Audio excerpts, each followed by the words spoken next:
Bismillahirrahmanirrahim. Assalamualaikum warahmatullahi wabarakatuh. Anak-anakku sekalian, kelas 5 alif, ba, dan ta. Apa kabar kalian semua? Mudah-mudahan kalian selalu sehat, bahagia. Ustadz senantiasa terus mengingatkan kepada kalian untuk menjaga protokol kesehatan dengan cara memakai masker, kemudian menjaga jarak, dan sering-sering mencuci tangan. Kemudian juga Ustadz mengingatkan kepada kalian jangan terlalu lama-lama main game, main aplikasi-aplikasi yang tidak baik. Itu hanya akan membuang waktumu secara percuma. Mending dipakai untuk memperbanyak tilawah dan membantu orang tua selama PJJ di rumah. Anak-anakku sekalian, Ustaz juga terus mengingatkan kepada kalian untuk menjaga sholat 5 waktunya dengan baik. Dari mulai sholat subuh, zuhur, asar, maghrib, isya dipergunakan dengan baik sehingga kita bisa menjadi hamba-hamba Allah yang bertakwa. Baik, bismillahirrahmanirrahim. Anak-anakku sekalian, hari ini kita akan belajar IPS, materinya tentang masa penjajahan bangsa Eropa di Indonesia. Nah, ini materi yang sangat bagus, yang sangat baik, sehingga kalian perhatikan dengan baik, dengan benar. Baik, tujuan pembelajaran kita hari ini adalah yang pertama, kalian mengetahui siapa saja para penjajah negeri Indonesia kita. Kedua, kalian mengetahui juga tujuan utama para penjajah negeri Indonesia kita. Ya, terkhusus hari ini Ustadz akan menjelaskan tentang sejarah asal muasal, latar belakang kenapa bangsa Eropa begitu tergiur dengan bangsa Asia, khususnya Indonesia. Ya.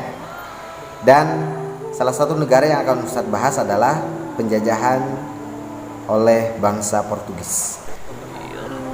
Baik, bismillahirrahmanirrahim. Anak-anakku sekalian, dimulai sejak awal abad 15, bangsa Eropa berlomba-lomba datang ke Asia yang bertujuan untuk berdagang, mencari rempah-rempah. Karena kenapa Indonesia datang untuk mencari rempah-rempah?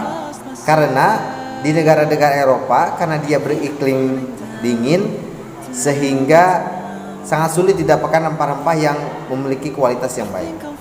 Oleh karenanya, mereka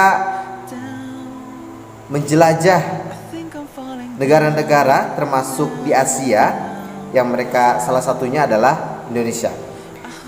Kenapa Indonesia ini menjadi salah satu utama yang mereka jajah?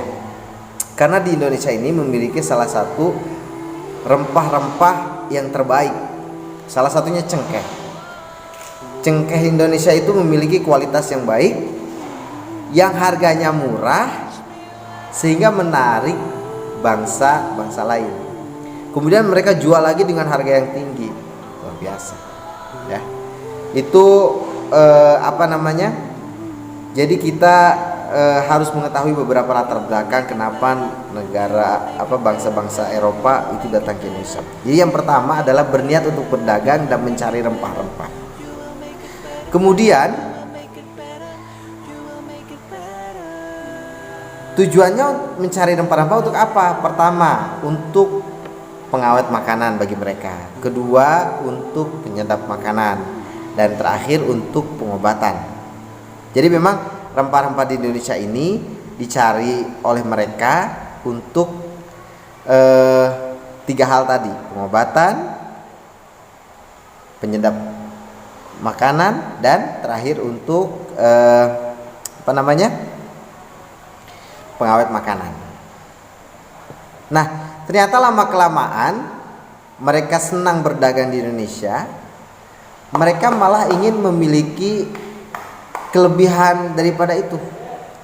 Yang mereka cari juga bukan hanya sekedar rempah-rempah, akan tetapi pertama, kejayaan yang mau mereka miliki, glory. Kemudian kekayaan, gold.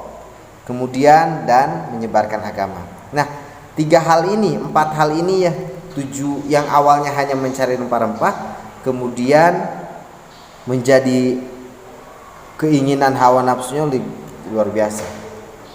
Mereka ingin dapatkan kejayaan, ingin mendapatkan kekayaan dan sebagainya.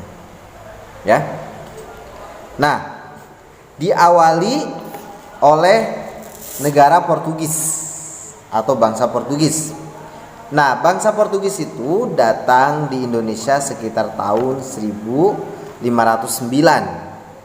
Itu pertama kali datang ke Indonesia sekitar ke Asia sekitar tahun 1509 yang dipimpin oleh Vasco da Gama. Vasco da Gama ini adalah seorang pelaut yang luar biasa, yang keren, seorang pelaut Portugis, dan dia adalah orang yang pertama kali perintis menemukan jalan menuju Asia.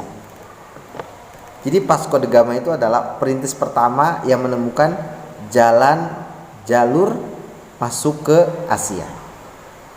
Luar biasa. Nah, kemudian lama kelamaan banyaklah perdagangan, mereka semakin tahu, sehingga pada tahun 1511 mereka datang kembali ke Indonesia yang dipimpin oleh Alfonso de Albuquerque pada tahun 1511. Nah, kemudian lama berdagang di Indonesia, mendapatkan kenikmatan di Indonesia, dan pada tahun 1522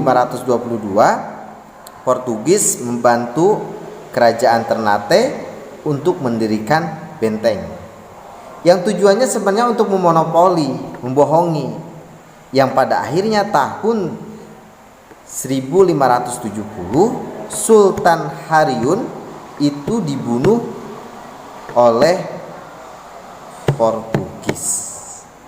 Sultan Hariyun itu adalah pemimpin kerajaan Ternate, kemudian dibunuh oleh Portugis, dimonopoli.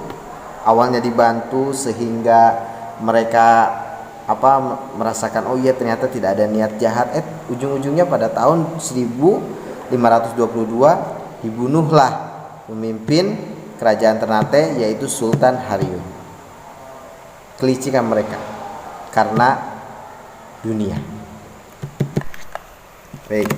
Dan pada akhirnya anak-anakku sekalian, Portugis pada tahun 1575 itu berhasil diusir oleh rakyat Maluku pada tahun 1575. Nah, kalian perhatikan ya, setiap ada tanggal, setiap ada tahun, setiap ada nama-nama pemimpin dan sebagainya, kalian perhatikan. Sebenarnya masih panjang sekali cerita tentang Portugis ini.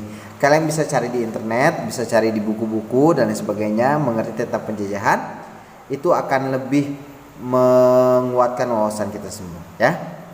Jadi kalau hanya untuk di buku 5C itu hanya sebagian kecil yang dijelaskan, yang dijelaskan.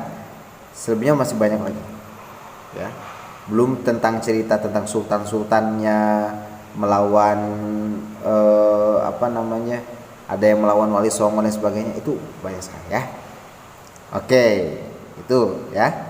Jadi insya Allah nanti kedepannya kita akan belajar membahas tentang penjajahan Belanda.